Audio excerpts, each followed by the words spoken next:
तर ह्या हिंसांपासून तुम्हाला जर संरक्षण हवं असेल किंवा स्वतःची सुरक्षा करायची असेल तर तुम्ही तुमच्या पालकांना, शिक्षकांना किंवा जे आरोग्य विभागाचे आपल्या समजा मी डॉक्टर आहे, ह्या नर्स आहे, ह्या आशाताई आहे किंवा तुमचे अधीक्षक आहे, तुमच्या इथे ज्या नर्स मॅडम आहे त्यांच्याकडे तुम्ही तक्रार करू शकता. म्हणजे असं तुम्हाला वाटलं की हे आपल्याला प्रमाणात कधीतरी मॅडम तुम्हाला मारतात, काहीतरी शिक्षा म्हणून देऊ शकतात, पण ते म्हणजे काही लगेच हिंसा होत नाही. तुम्ही ऐकलं नाही म्हणून तुम्हाला मारलं तर ते ठीक आहे, पण अति कोणीतरी एखादी शिक्षक आपण बघतो वेगवेगळ्या ठिकाणी की शिक्षक खूप मारहाण करतात मुलांना, अगदी त्यांना खूप जखम होईपर्यंत इतकी मारहाण करतात. असं केलं तर त्या विरोधात तुम्ही तक्रार करू शकता. नंतर तुमचेच सिनियर मुली आहेत, रॅगिंग म्हणतात त्याला, तर मुली त्रास देतात, काही तुमच्या व्यंगावरती तुम्हाला चिडवतात किंवा त्या पण मारहाण करतात किंवा कपडे धुवायला सांगतात, भांडी धुवायला सांगतात, असे सुद्धा प्रकार असतात.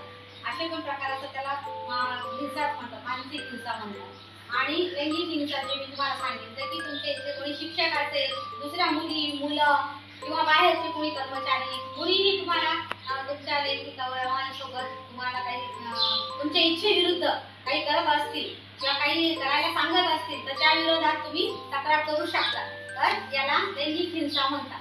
आणि या तिन्ही प्रकारच्या हिंसांपासून संरक्षण मिळणे हा तुमचा अधिकार आहे आणि ते संरक्षण करणे हा तुमच्या सगळ्या शिक्षकांची जबाबदारी आहे. आम्ही सांगण्याचा उद्देश असेल की आम्ही आरोग्य विभागाच्या तर्फे आपले तुम्ही शिक्षण विभागाचे लोक आणि आम्ही आरोग्य विभागाचे लोक आपण एकत्रित आपलं समन्वय करून आपण यासाठी आपण काम करू शकतो. म्हणजे तुमचे सगळे शिक्षक आमच्याशी संपर्क साधू शकतात, तुम्ही संपर्क साधू शकतात आणि या गोष्टी विरुद्ध तुम्हाला संरक्षण मिळू शकते. तर तुम्ही लक्षात ठेवा ही गोष्ट की तुम्हाला कधी काही कोणत्याही प्रकारचा त्रास असेल तर तुम्ही स्पष्ट सांगू शकत नसेल तर तुम्ही चिठ्ठी लिहून तुमच्याकडे तक्रार पेटी आहे ना, तर त्या तक्रार पेटीमध्ये टाकू शकता की मला अशा व्यक्तीपासून त्रास होतोय किंवा अशा व्यक्तीमुळे मला जास्त मनस्ताप होतोय. काही ठिकाणी गरज तुमच्याकडे नाहीये पण काही ठिकाणी मुलं खूप त्रास होतात, कोण आत्महत्या वगैरे करतात. आता आपण बघितलं गौरीच्या मुलींनी आत्महत्या केली, तिने सांगितलं की शाळेतले मुलं त्रास देत आहेत पण शिक्षकांनी ऐकून घेतलं नाही. तर तसं इतकं होईपर्यंत आपण वाट पाहिजे नाही, कुणाला ना कुणाला सांगायला पाहिजे असं. तर त्याबद्दल तुमच्यासाठी काय सूचना आहे मुलांसाठी या सगळ्या गोष्टींसाठी? तर तुम्हाला 4 महत्त्वाच्या गोष्टी करायच्या आहेत. ते म्हणजे बोलण्याचे धाडस ठेवा. तुम्हाला जी गोष्ट तुम्हाला त्रास होतोय किंवा एखादी गोष्ट तुम्हाला चुकीची वाटत असेल, तुम्हाला त्रासदायक वाटत असेल, जी गोष्ट नकोशी वाटते, अशा गोष्टीच्या विरोधात बोलण्याचं धाडस ठेवायचं.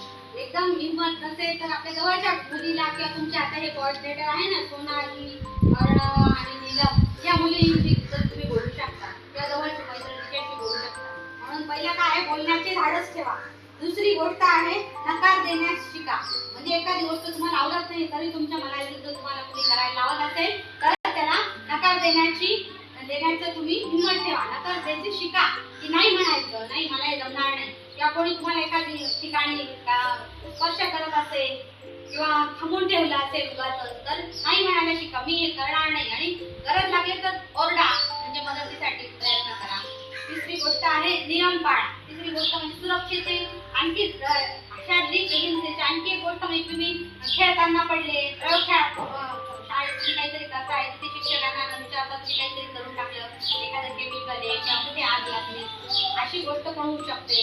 ते आहे. दुसरं म्हणजे रस्त्याने तुम्ही चालले, रस्त्याचं बघत नाही इकडे तिकडे आणि सरळ चालत गेले तर एखाद्या वाहनाने तुम्हाला धडकली, त्याच्यामुळे पण तुम्हाला शारीरिक इजा होऊ शकते. तर यासाठी काय करायचं, तुम्ही या सगळ्या गोष्टींसाठी तुम्हाला नियम पाळणं गरजेचे आहे. तुम्हाला सगळीकडे नियम सांगितलेले असेल ना, इथे हात लावू नका किंवा हे करू नका, रस्ता ओलांडताना दोन्ही बाजूला बघा, डाव्या बाजूने चाला, असे जे नियम असतात वाहतुकीचे ते नियम पाळा. कुठल्याही ठिकाणी तुम्ही सगळे नियम पाळा. नियम पाळले नाही तरच तुमचे शिक्षक तुम्हाला मारतात, रागवतात, बरोबर आहे ना? तर नियम पाळले तर गरजच येणार नाही अशी गोष्टीची. आणि चौथी गोष्ट आहे जे म्हणजे तुम्ही सगळं काळजी घेताय, सगळ्या गोष्टी करताय तरी तुमच्यासाठी म्हणजे कोणी मदत करत नाहीये आणि तुम्हाला काही त्रास होतोय तर चाइल्ड हेल्प लाईन म्हणून एक प्रकार आहे.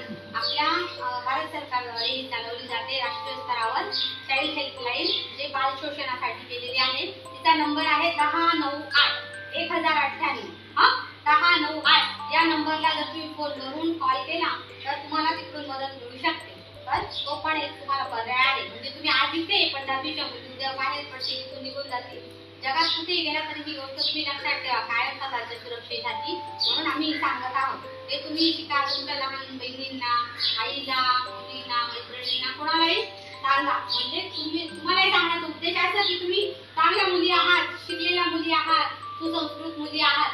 मग हे काम तुम्ही कसं करायचं आहे, तुम्ही इतरांनाही सांगायचं, म्हणजे की त्याचा फायदा त्यांनाही होईल. म्हणून आम्ही शाळेतल्या मुलींना सांगतो. कारण की पालकांना किंवा शिक्षिकांना सांगितलं ते त्यांच्या पुरतच राहतं. ते शिक्षिका पण सांगतातच तुम्हाला, पण तरी सिनियर लोकांना सांगितलं तर ते आपलं माहीत करून घरी आपलं जाऊन आपल्या पुरतं ठेवतात. मुली असतात, तुम्ही आता अजून पुढे जाऊन आई होणार आहात, तर या सगळ्या गोष्टी तुम्ही तुमच्या मुलींसोबत त्यांनाही शिकवा आणि तुमच्या सुरक्षेची तुम्ही काळजी घ्या आणि इतरांनाही त्याचा फायदा होईल अशा पद्धतीने वागा. ठीक आहे, कुणाला काही प्रश्न असेल तर सांगा.